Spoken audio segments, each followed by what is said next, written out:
बहुत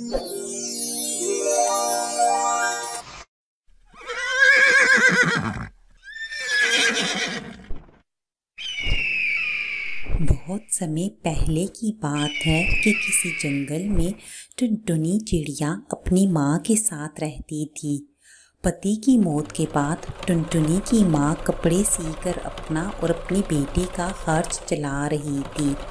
एक दिन जब टुनटुनी की माँ हांडी बना रही थी तो टुनटुनी चिड़िया सिलाई मशीन पर माँ की जगह बैठकर कपड़े सीना शुरू कर देती है।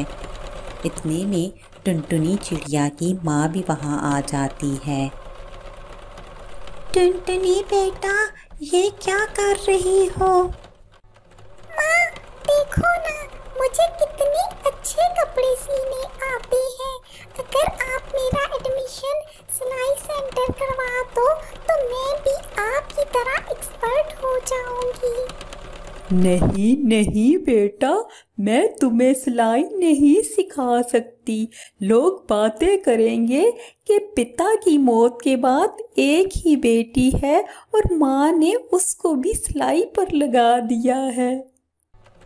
माँ, आप लोगों की चिंता क्यों करती हो?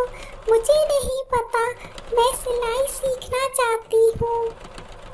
जिद नहीं करो बेटा, ऐसे भी अब तुम्हारी शादी होने वाली है और तुम अगले घर चली जाओगी। वहाँ तुम्हारा पति कमा कर लाएगा और तुम आराम से बैठकर खाना। इस तरह टुनटुनी चिड़िया के बार बार इसरार पर भी उसकी माँ सिलाई सीखने की इजाज़त नहीं देती। कुछ समय बाद टुनटुनी चिड़िया की शादी बंटी कबूतर से हो जाती है और वो ब्याह कर अपने पति के घर आ जाती है। टुनटुनी चिड़िया की ज़िंदगी बंटी कबूतर के साथ हंसी खुशी गुजर रही होती है कि अचानक एक दिन काम करते समय मशीनों का केमिकल बंटी कबूतर की आँख में चला जाता है और उसकी बिनाई चली जाती है और वो घर बैठ जाता है। फिर टुनटुनी चिड़िया की सास हर वक्त उसे ये ताना देती है, एहे बहू, तुम्हें तुम्हारी माँ ने कोई हुनर नहीं सिखाया जो तुम्हारे मुश्किल वक्त में तुम्हारे काम आता। मैंने तो अपनी बेटी को सिलाई सिखाई थी और वो आज अपने पति के साथ उसके काम में हाथ पिटा रही है। अच्छा है, जाओ और लोगों के घरों में काम करो या कोई और काम करो। मैं बूढ़ी हड्डियों के साथ अब कुछ नहीं कर सकती। फिर टुनटुनी चिड़िया ये सोचती है कि काश मेरी माँ भी मुझे सिलाई सीखने की इजाज़त दे देती तो आज मुझे भी कोई मुश्किल ना होती। लेकिन मैं अभी भी तो सीख सकती हूँ।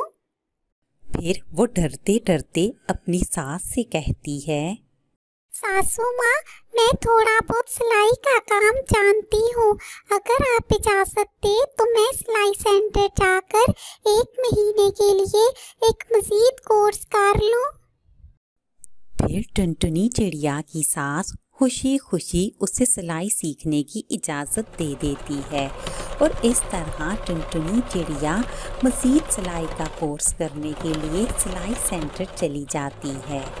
इस कहानी से हमें ये सीख मिलती है कि हमें बेटियों को कोई ना कोई हुनर जरूर सिखाना चाहिए जो उनके मुश्किल वक्त में उनके काम आ सके। थी।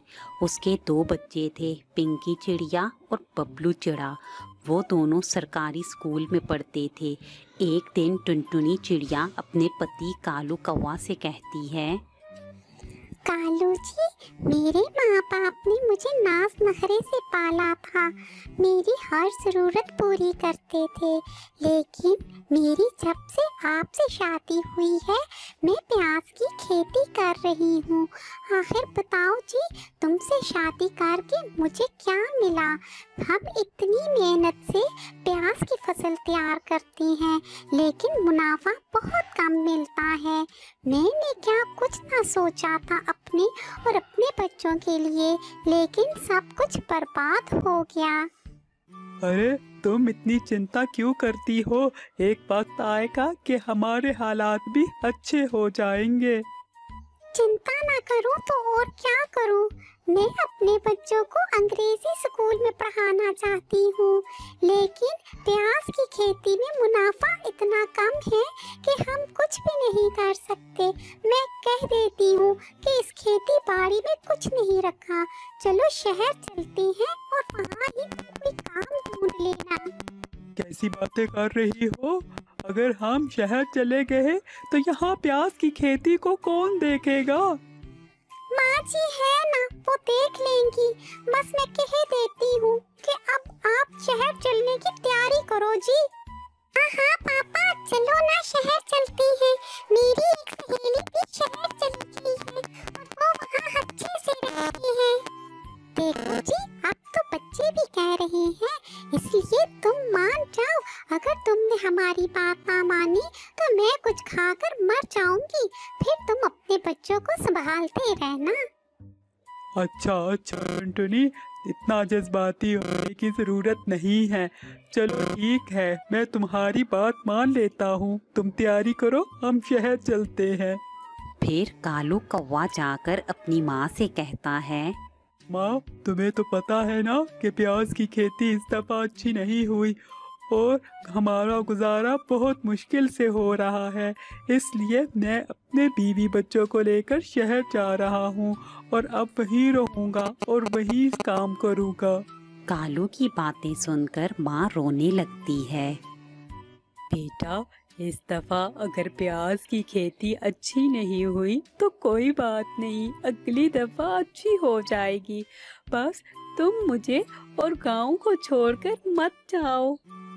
तुम्हें तो पता है ना कि तुम्हारे अलावा मेरा कोई नहीं है। माँ, तुम चिंता ना करो, मैं तुम्हें मिलने आता रहूँगा। फिर कालू कौवा अपनी फैमिली को लेकर शहर चला जाता है और वहाँ जाकर फेरी शुरू कर देता है। फिर कुछ दिनों बाद टुनटुनी चिड़िया कालू कौवे से कहती है, सुनिए जी, घर का खर्च थोड़ा ज्यादा दिया करें, बहुत मुश्किल से गुजारा होता है इन पैसों में। टुनटुनी, तुम्हें तो पता है ना, बड़ी मुश्किल से ये फेरी वाला काम भी मिला है। अभी इसी में गुजारा करो, जब ज्यादा पैसे होंगे तो तुम्हें ज्यादा दे दूंगा। इसी तरह 3 महीने गुजर जाते हैं। एक दिन कालू कौवा टुनटुनी से कहता है, 3 महीने हो गए हैं हमें शहर आए हुए और हमने ठीक तरीके से भोजन भी नहीं किया। तुमने देखा है कि बच्चे कितने कमजोर हो गए हैं। मेरी मानो तो आओ वापस चलते हैं, इससे तो अच्छा हम गांव में रह रहे थे। ठीक है जी, मैं भी यही सोच रही हूँ। मेरा माँ जी के बगैर अब मन नहीं लगता। फिर अगले दिन वो वापस अपने घर चले जाते हैं। उन्हें देखकर बबली चिड़िया खुश हो जाती है। देखो माँ, मैं वापस आ गया हूँ। अब मैं यहीं रहूँगा और अपने प्याज की खेती संभालूंगा और कहीं नहीं जाऊँगा। फिर टुनटुनी चिड़िया और कालू कौवा दोनों अपने प्याज की खेती शुरू कर देते हैं और हंसी खुशी रहने लगते हैं।